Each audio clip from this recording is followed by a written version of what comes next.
किस्त नंबर 9। दोस्तों, शुरू करने से पहले चैनल को लाजमी सब्सक्राइब कर लें। इतनी देर में मेरा खाना भी खत्म हो गया तो मैंने उसे कहा, अच्छा चलो ये बर्तन नीचे रख कर आओ। तो वो बर्तन लेकर चली गई और थोड़ी देर बाद वो वापस आई मेरे रूम में और मेरे पास आकर बैठ गई। मैंने बाकी सब का पूछा तो उसने बताया, खाला, माँ और भाभी नीचे बातें कर रहे हैं। फिर मैंने उसे पूछा, समरीन, हमारे बीच जो कुछ भी हुआ है, तुम उससे खुश तो हो ना?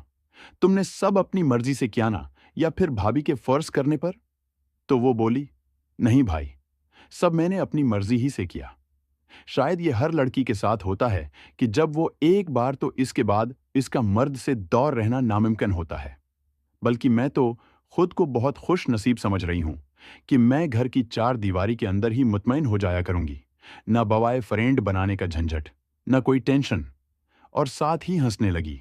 फिर वो बोली, भाई कोई अच्छी सी बलो मूवी है? मैंने कहा, हाँ हैं बहुत सी। तो वो बोली, लगाओ ना, फिर देखते हैं। मैंने कहा, कोई आ गया ऊपर तो? वो बोली, कोई नहीं आएगा, वो सब नीचे बातें कर रहे हैं। मैंने उठकर टीवी पर मूवी चला दी। टीवीडी में वो एक काफी अच्छी मूवी थी। देखकर समरीन काफी। मैंने पूछा, कैसी है मूवी? वो बोली, भाभी, क्या ऐसे दो लड़कों से एक साथ करने में ज्यादा एंजॉय होता है? मैंने कहा, तुमने करना है? तो वो एकदम हंसने लगी और बोली, क्या भाई, वैसे पूछ रही हूं। मैंने कहा, नहीं बताओ, अगर मॉड है तो। फिर वो बोली, भाई अब मैं जाती हूं, काफी देर हो गई है, कहीं कोई आ ना जाए ऊपर। फिर मैंने उठकर मूवी बंद कर दी और समरीन भी उठकर रूम से बाहर चली गई। फिर मैं ऑनलाइन जाकर स्टोरीज पढ़ने लगा और ऐसे ही काफी टाइम हो गया। फिर अचानक मेरे डोर पर दस्तक हुई। मैंने टाइम देखा तो 3 बज रहे थे। मैंने डोर ओपन किया तो भाभी खड़ी थीं। वो बोले, आ जाओ मेरे रूम में और शोर न करना, खाला ऊपर समरीन के रूम में ही हैं। मैं भी भाभी के साथ ही हो लिया और उनके रूम के अंदर चले गए। कुछ देर तक हम मग्न थे कि अचानक ही दरवाजे पर दस्तक हुई और एकदम हम दोनों के रंग उड़ गए। भाभी फौरन उठे। मैंने भी फटाफट हो लिया, दरस्त किया। भाभी ने जाकर दरवाजा खोला। हमें लगा शायद समरेन होगी, लेकिन ये क्या, दरवाजा खुलते ही हम दोनों के रंग उड़ गए। बाहर तो खाला खड़ी थी और वो हैरान परेशान भाभी की तरफ देख रही थी और अचानक दरवाजा खुलते ही वो अंदर आ गईं और बोलें, सिकंदर, तुम इस टाइम यहां क्या कर रहे हो? मैं क्या जवाब देता? मुझे तो कुछ समझ ही नहीं आ रहा था कि इस अचानक हुए हमले का अब क्या करूं। मैं बोला, वो खाला, वो मेरा मोबाइल का चार्जर लिया था भाभी ने।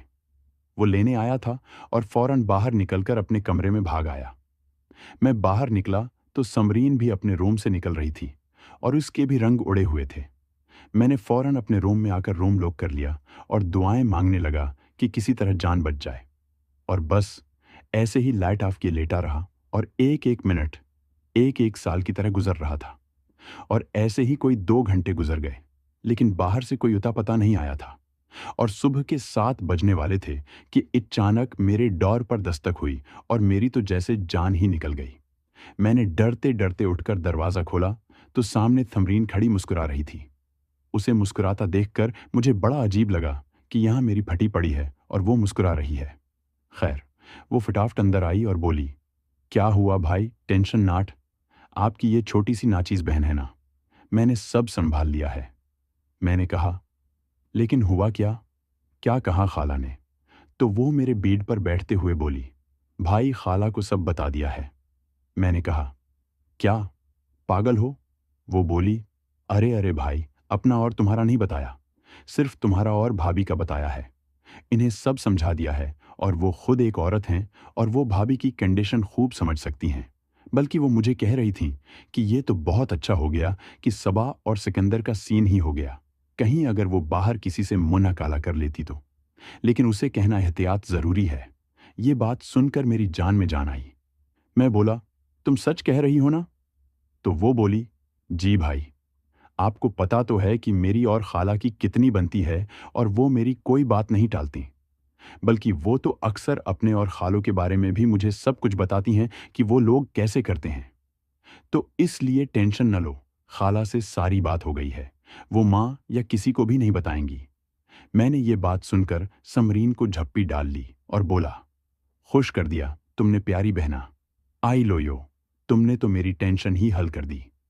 तो वो बोली, जब तक मैं हूं मेरे प्यारे भाई को किसी किस्म की कोई टेंशन नहीं होनी चाहिए।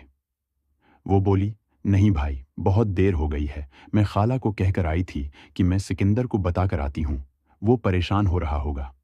अब कहीं खाला यहाँ ना आ जाएं, इसलिए मैं जाती हूँ। आज वैसे भी संडे है, मैं भी घर में ही हूँ और आप भी दिन में किसी टाइम कुछ कर लेंगे।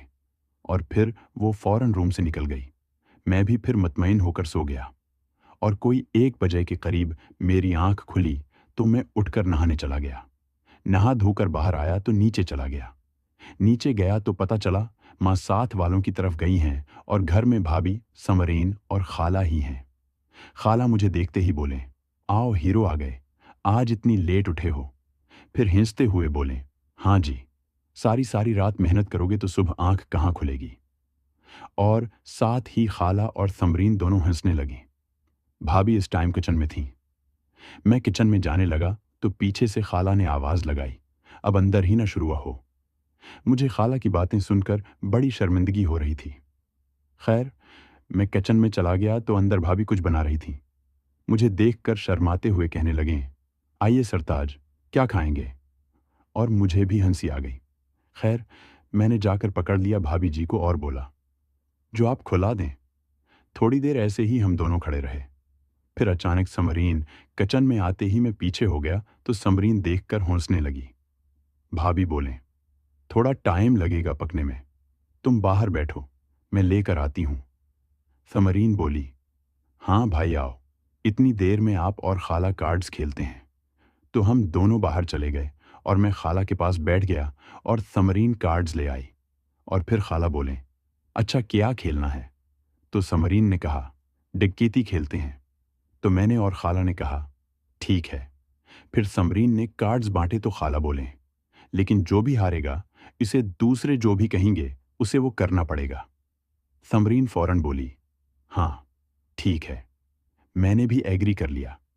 फिर गेम स्टार्ट हुई और सबसे पहली गेम खाला हार गई तो समरीन मेरे पास आकर बोली, फिर क्या कहीं खाला को।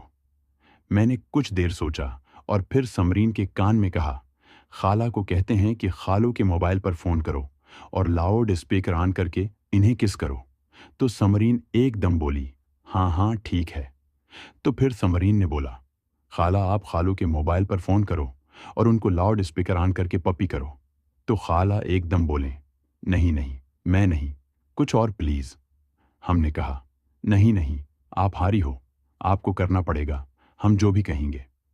तो थोड़ा फोर्स करने के बाद खाला मान गई और खालू को फोन मिलाया और लाउड स्पीकर ऑन किया। खालू ने हेलो बोला तो खाला बोले, अच्छा कहाँ हैं आप। तो वो बोले, कुछ काम कर रहा था। तो खाला ने एकदम जोर की पप्पी की और बोले, मैं आपको मुस्कर रही थी। खालू एकदम हैरान होकर बोले, खैर है ना, आ जाऊंगा कल तक, आज की रात गुजार लो, कल सारी कसर निकाल दूंगा। साथ ही खाला एकदम पजल हो गई और बोली, अच्छा फिर बात करती हूं, और बंद कर दिया फोन। हमने बोला, वाह जी वाह खाला जी, क्या बात है, अब कल बच के रहना खालों से। तो वो भी हंसने लगे। फिर दोबारा गेम स्टार्ट हुई तो इस बार में हार गया तो खाला बोले, अब हाथ आए ना बेटा, और फौरन समरीन के कान में कुछ कहा तो दोनों हंसने लगे। खाला बोले, चलो उठो और सबा को पपी करो। मेरे तो पांव के नीचे से जमीन निकल गई। मैं बोला, नहीं नहीं। तो वो दोनों उन्हें और मुझे दोनों बाजों से पकड़कर किचन की तरफ ले गईं और बोले, चलो शाबाश। मैं किचन के अंदर चला गया और वो दोनों दरवाजे पर खड़ी हो गईं। अंदर भाभी खाना बना रही थी। मैंने अंदर जाते ही फौरन भाभी को पकड़ के अपनी तरफ। भाभी एकदम परेशान हो गईं कि ये अचानक क्या हो रहा है। तो जब पीछे मुड़ा तो समरीन और खाला तालियां बजाने लगीं। भाभी जी हैरान और परेशान खड़ी थीं। बोले, ये सब क्या था। तो समरीन बोली, भाई गेम हारा था तो हमने ये शर्त रखी थी। तो भाभी भी हंसने लगे। फिर खाला किचन के अंदर आ गईं और समरीन बोली, मैं जरा आती हूं। वो अपने रूम में चली गई। इतने में बाहर बेल भी हो गई और माँ आ गई। फिर मैं भी अपने रूम में आ गया और थोड़ी देर बाद ही भाभी खाना लेकर मेरे रूम में आ गई। मैंने खाना खाया और अभी नीचे जाने ही वाला था कि खाला मेरे रूम में आ गए। बोले, चलो भी जाना है फैसलाबाद। मैंने कहा, क्यों, क्या हुआ? वो बोले, उनकी सास की तबीयत खराब है। वो भी फैसलाबाद में ही रहती हैं, लेकिन अलहदा घर में। तो खालों की कॉल आई थी कि तबीयत काफी खराब है, अभी चली जाओ। फैसलाबाद का लाहौर से कोई 2.5 घंटे का रास्ता है।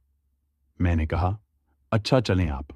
दोस्तों, मजीद देखें किस्त नंबर 10 में। इसके लिए चैनल को लाजमी सब्सक्राइब कर लें।